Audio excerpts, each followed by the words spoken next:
రాజ్ ఒక్కసారి వస్తే box office లో సినీ సునామీ వచ్చింది.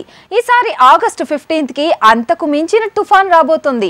కాకపోతే ఈలోపే పాటల తూటాలు ఒక్కొక్కటిగా వదలాలని ఫిల్మ్ టీమ్ ఫిక్స్ అయింది. పుష్ప అంటూ సాగే పాట తూటాలా దూసుకొచ్చింది. మరి పుష్ప 2 ఆల్బమ్ కూడా పుష్పలానే దుమ్ము లేపేస్తుందా? Take a look. Pushpa sequel తాలూకు టైటిల్ సాంగ్ దూసుకు వెళ్తోంది. పుష్ప ఆల్బమ్ లాగే పుష్ప 2 ఆల్బమ్ కూడా దుమ్ము దులిపేలా ఉంది. గ్లిమ్స్ నుంచి టీజర్ వరకు అన్ని పేలటంతో ఇక పాటల తూటాల వంతొచ్చింది. పుష్ప వచ్చినప్పుడు సగానికి పైగా ఈ మూవీని సక్సెస్ కి చేరువ చేసింది పాటలే. ప్రతి పాట తూటాల దూసుకువెళ్ళింది. సౌత్ నార్త్ అంతటా అదో సెన్సేషన్ అయ్యేలా ప్రతి పాట వైరల్ అయింది. పుష్ప హిట్ తర్వాత పుష్ప 2 ఏ రేంజ్ లో దూసుకువెళ్తుంది అన్న అంచనాలుంటాయి. ఆ హైప్ కూడా ఊపేస్తోంది. కాకపోతే పాటలు కూడా అదే రేంజ్లో అంచనాలను అందుకోవటం అంత తేలిక కాదు.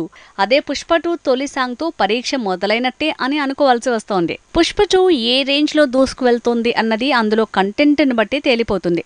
రిలీజ్ రోజు ఎన్ని రికార్డులు బద్దలవుతాయి తేల్చేది మాత్రం ఇందులోని పాటలే. ఫస్ట్ పార్ట్ ఆల్బమ్లానే పుష్ప 2 ఆల్బమ్ హిట్ అయితే ఈ సినిమా మీద అంచనాలు పెరిగి ఓపెనింగ్స్ అదిరిపోయే ఛాన్స్ ఉంది. పుష్ప 2 తాలూకు అసలు పరీక్ష మొదలైంది. దేవిశ్రీ మ్యూజిక్ పుష్పకి ఎలా పనిచేసిందో పుష్ప 2కి అలానే పనిచేసిన ఈ సినిమా ఈజీగా 1000 కోట్ల క్లబ్లో అడుగుపెట్టే ఛాన్స్ ఉంది. మొదటి పాట తూటాల దూసుకువెళ్తే ఇక ఆ వైబ్స్ ఓ రేంజ్లో పెరిగిపోయే ఛాన్స్ ఉంది.